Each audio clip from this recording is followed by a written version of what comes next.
गुजरातहून मुंबईच्या दिशेने लोखंडी कॉईल घेऊन जाणाऱ्या मालगाडीचे शेवटचे 6 डबे मंगळवारी 28 मे रोजी सायंकाळी 5 वाजण्याच्या सुमारास पालघर रेल्वे स्थानकात रुळावरून घसरले।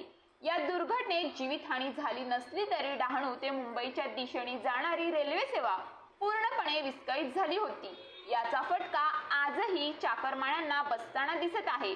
मंगळवारी झालेल्या मालगाडी अपघातात काही डबे रुळावरून घसरले तर काही डबे पूर्णपणे पलटी झाले आहेत।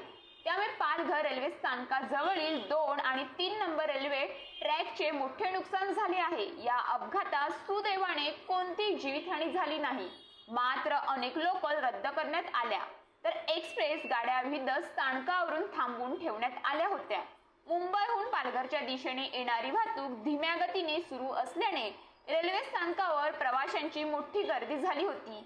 सायंकाळी कामावरून घरी परतणाऱ्या विरारपर्यंतच्या प्रवाशांची गैरसोय टाळण्यासाठी एसटी महामंडळाने बस सेवा सुरू केली होती, तरीही प्रवाशांचे मोठे हाल झाले। ट्रॅक दुरुस्तीचे काम सध्या प्रगती पथावर सुरू असून अजूनही 5 ते 6 तास काम पूर्ण व्हायला लागतील, अशी माहिती रेल्वे प्रशासनाकडून देण्यात आली आहे। त्यामुळे आजही उपनगरीय सेवा बंद असून अप आणि डाऊनच्या काही ट्रेन रद्द करण्यात आल्या आहेत तर लांब पल्ल्याच्या ट्रेन विलंबाने धावणार असल्याची माहिती रेल्वे प्रशासनाकडून देण्यात आली आहे। मात्र पहाटेपासून रेल्वेने प्रवास करणाऱ्या चाकरमान्यांची वेगवेगळ्या रेल्वे स्थानकांवर गर्दी होण्यास सुरुवात झाली आहे। मात्र लोकल सेवा बंद असल्याने नोकरदार वर्गांचे हाल होताना दिसत आहेत।